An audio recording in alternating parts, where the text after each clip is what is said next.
Capítulo de estaciones, capítulo de vías férreas, capítulo que tiene que ver con el viejo ferrocarril del oeste.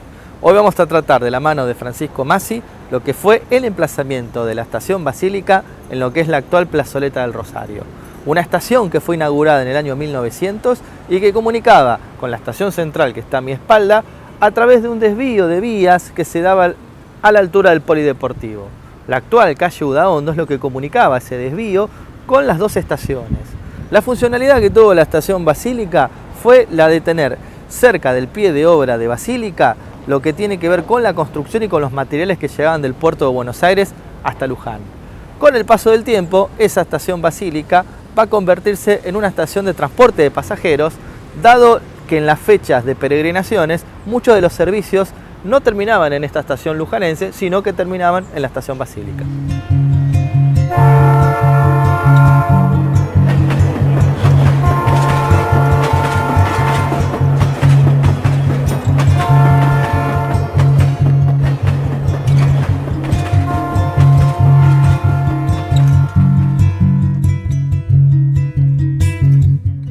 Otra perspectiva de lo que era la estación Basílica. ¿Por qué otra perspectiva?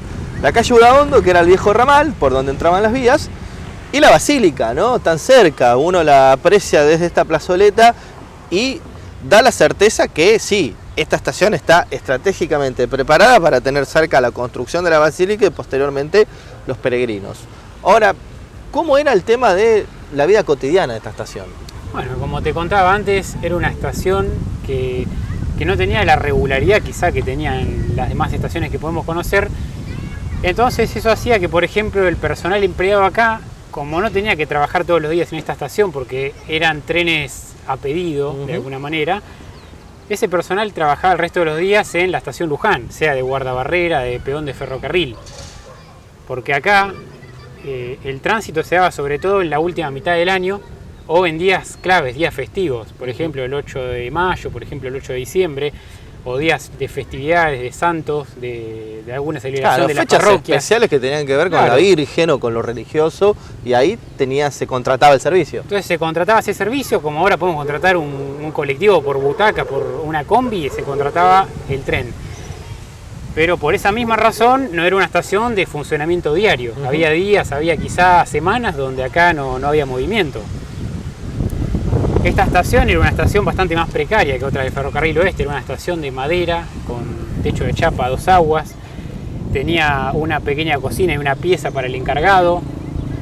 El agua que se utilizaba tanto para la estación misma como para los baños de pasajeros se extraía a través de un molino de viento.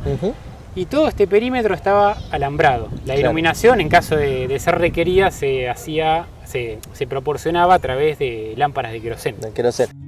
En ocasiones el ramal fue ocupado para el transporte de materiales para la construcción de la Basílica, siendo destinado a la circulación de trenes de peregrinos que llegaban a Luján y con una locomotora de maniobra se remolcaban hasta la estación Basílica. Los días de las grandes peregrinaciones comenzaban a llegar los mismos desde las 3 de la mañana. Esto se producía principalmente el día 8 de diciembre, Día de la Virgen de Luján. Había un tema también, o alguna particularidad, con los andenes, ¿no? Como que estaban más bajos, más altos. Claro, ese es un detalle que habría que ver cuál fue la razón, pero al parecer los andenes estaban a un nivel inferior que lo que tiene un andén normal o lo que era la línea del tren, entonces había una necesidad de colocar bancos que también se guardaban dentro de la estación. Se colocaban bancos al lado de los vagones y los pasajeros descendían, pisaban esos bancos y luego seguían su trayecto hacia la estación.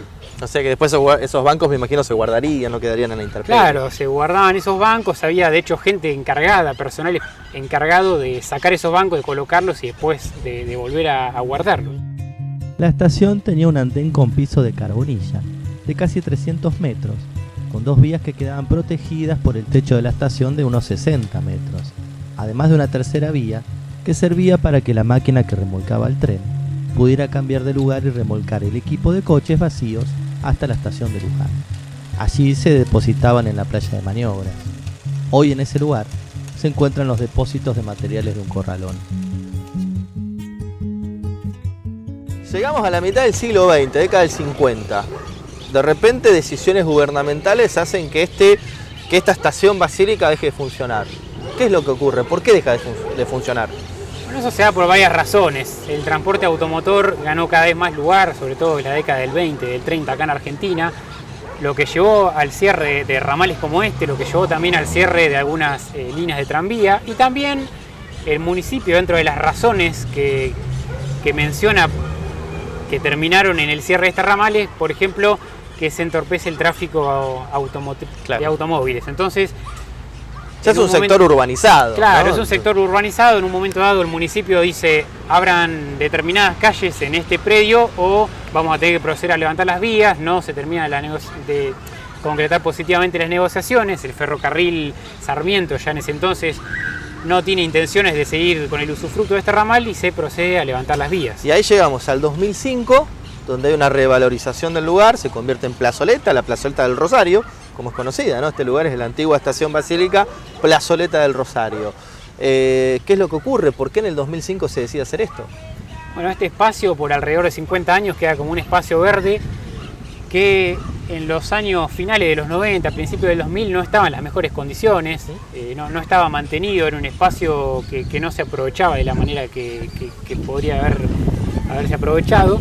Entonces el municipio en ese momento, en el año 2005, como bien decís, decide ponerlo en valor, decide parquizarlo, decide mantenerlo, construir bancos, construir pequeños espacios de cemento, construir también juegos infantiles, y también se revaloriza lo que era la estación basílica, porque eso había quedado de alguna manera en el olvido. Claro, entonces a través de la recuperación de un espacio verde rememoramos esa vieja estación, una plazoleta que hoy es un centro comercial importante y que es una de las tantas muestras de cómo el patrimonio puede ser revalorizado en un modo cambiante, ¿no? Porque si bien era una vieja estación, hoy es una plazoleta, pero nos rememora en cierta medida aquel punto. Claro, ¿no? Aparte recordemos que la Basílica Nacional de Luján es el templo más importante o uno de los más importantes de América, también de Sudamérica, y este tren se hizo precisamente con la función de vincular el ferrocarril, que era el medio de transporte masivo por excelencia, con este templo, que en ese momento estaba en construcción. Y bueno, como bien decís, es muy importante traer eso a la memoria de Luján y también de este barrio.